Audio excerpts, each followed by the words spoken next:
Selamat datang, ketemu lagi dengan saya Ariana pada Mac Application YouTube channel. Pada kesempatan ini saya akan menyampaikan materi tentang aplikasi siklus akuntansi dengan menggunakan Microsoft Excel untuk perusahaan manufaktur. Untuk mengingatkan kembali, pada tutorial-tutorial sebelumnya saya sudah menyampaikan materi tentang aplikasi siklus akuntansi dengan menggunakan jurnal umum, aplikasi siklus akuntansi dengan menggunakan jurnal khusus, dan aplikasi siklus akuntansi dengan menggunakan siklus transaksi yang semuanya berbasis Excel. Aplikasi-aplikasi tersebut pada dasarnya dapat digunakan baik untuk perusahaan jasa, perusahaan dagang, maupun perusahaan manufaktur. Namun pada contoh-contoh yang telah kita bahas sebelumnya, semuanya menggunakan perusahaan jasa dan perusahaan dagang. Oleh karena itu, ada baiknya kita melihat perbedaan-perbedaan yang ada pada aplikasi siklus akuntansi manufaktur. Berikut ini adalah tampilan menu utama aplikasi siklus akuntansi manufaktur dengan menggunakan Microsoft Excel. Kalau kita lihat dari menunya, memang terlihat bahwa aplikasi ini memiliki menu yang lebih banyak dibandingkan dengan aplikasi pada perusahaan jasa dan pada perusahaan dagang.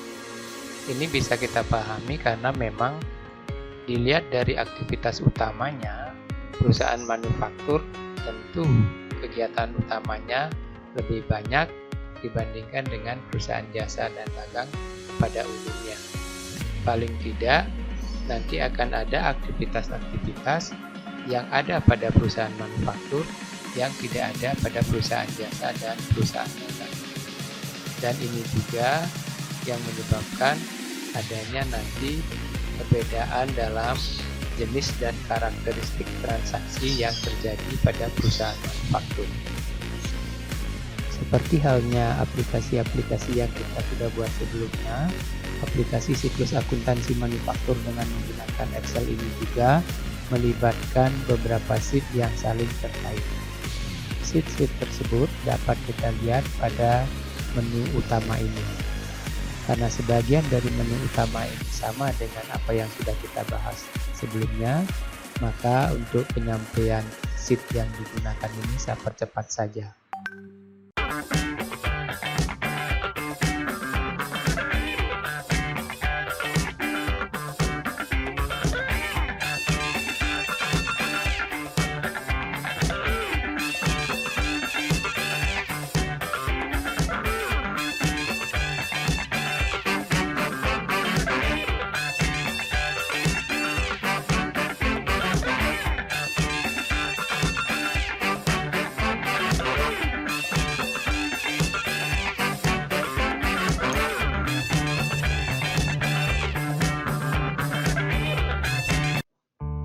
Berdasarkan menu ini dapat kita ketahui bahwa ada perbedaan antara aplikasi siklus akuntansi manufaktur ini dengan aplikasi-aplikasi yang kita buat sebelumnya.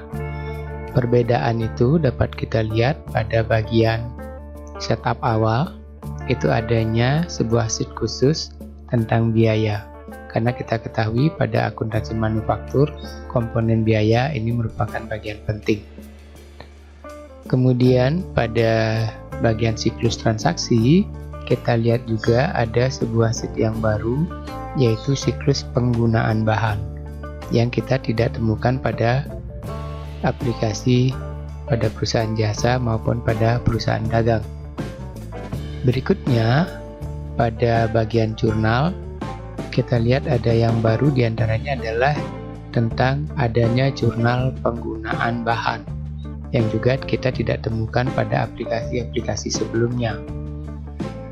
Berikutnya itu terkait dengan buku besar dan pembantu, juga ada tambahan sheet, yaitu sheet buku biaya, sheet buku persediaan kain, sheet buku persediaan bahan. Ini terkait dengan aktivitas yang terjadi di perusahaan, dalam hal ini adalah perusahaan yang memproduksi kain. Berikutnya, pada bagian neraca saldo ini persis sama. Sedangkan pada laporan keuangan utama, kalau kita lihat juga ternyata tidak ada perbedaan, sama saja dengan aplikasi-aplikasi sebelumnya.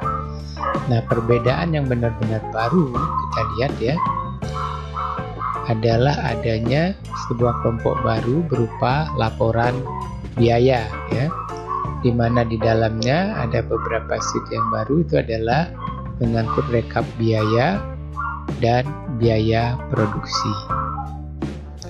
Pembahasan selanjutnya akan lebih difokuskan pada bagian-bagian yang berbeda saja.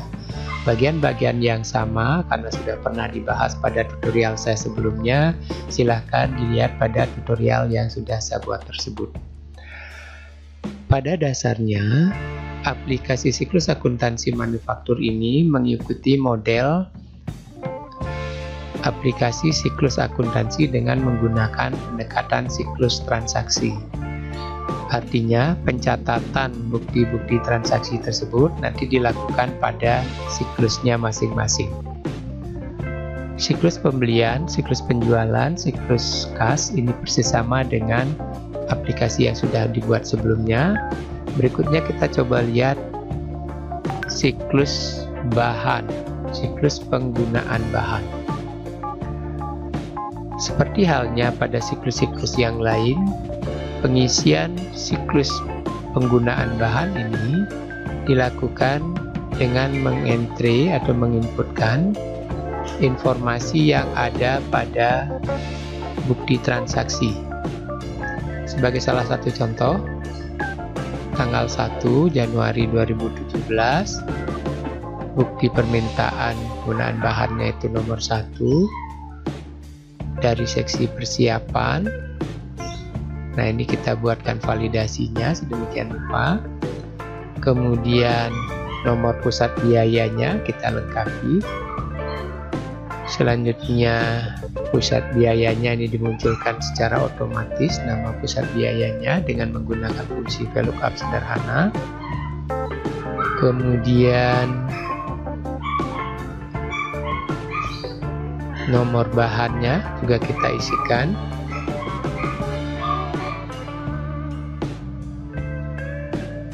Ya, nomor bahannya juga dibuatkan validasinya.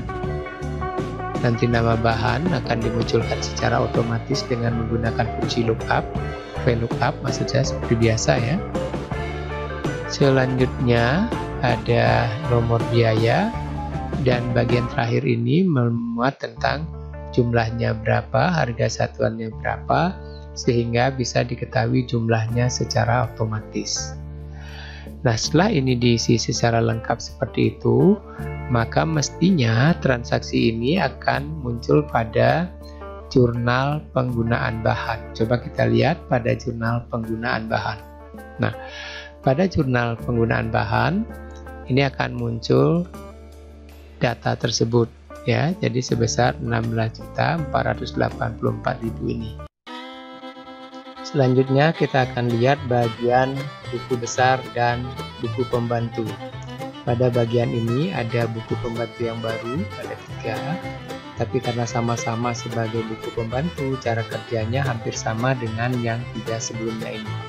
Kita coba lihat salah satu saja, buku persediaan bahan. Jadi sama juga dengan buku pembantu yang lain. Satu formulir ini akan berguna untuk semua bahan yang dimiliki. Sebagai salah satu contoh, kalau dipilih buku persediaan bahan pembungkus ya, maka datanya akan muncul yang bahan pembungkus. Buku pembantu yang lain cara kerjanya hampir sama. Pada neraca saldo dan neraca lajur ini pun sama dengan yang sudah pernah kita bahas. Coba kita lanjutkan ke laporan biaya dan lain-lain ya. Khususnya dalam hal ini tentang rekap biaya dan biaya produksi. Untuk rekap biaya, kalau kita perhatikan tabelnya ini ya, ini pada dasarnya merekap biaya berdasarkan nomor biaya yang sudah ditentukan ya. Seperti ini ya. dan data yang lain ini nanti akan muncul secara otomatis ya, dengan kita buatkan fungsi dan formula dengan cara-cara tertentu. Demikian juga halnya dengan biaya produksi ya. Ini juga nanti akan dimunculkan secara otomatis ya. Dalam hal ini karena ada dua departemen, ada pertemuan dan satunya lagi adalah bagian persiapan ya. Ini juga ada sedemikian rupa. Ini akan muncul secara otomatis berdasarkan data yang kita peroleh dari berbagai bagian yang lain. Seperti itu ya.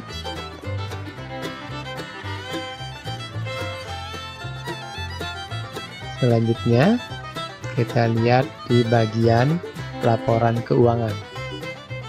Di bagian keuangan ini, laporan keuangan maksud saya ya, pada dasarnya sama saja dengan yang sebelumnya, tetapi karena operasi atau kegiatan utama perusahaan ini berbeda dengan perusahaan jasa dan dagang yang kita pernah bahas sebelumnya, tentu saja juga akan ada sedikit perbedaan pada masing-masing laporan ini. Pada laba rugi misalkan, nanti akan kelihatan ada perbedaan dalam penghitungan beban pokok penjualan misalkan seperti itu ya. Dan ini caranya menentukan tentu saja berbeda dengan perusahaan jasa dan perusahaan dagang. Pada laporan-laporan yang lain sekali lagi pada dasarnya sama saja dengan model laporan keuangan yang sudah kita buat sebelumnya. Demikianlah pembahasan tentang aplikasi siklus akuntansi manufaktur dengan menggunakan Microsoft Excel. Terima kasih telah menonton video ini, semoga bermanfaat. Sampai ketemu lagi pada tutorial berikutnya.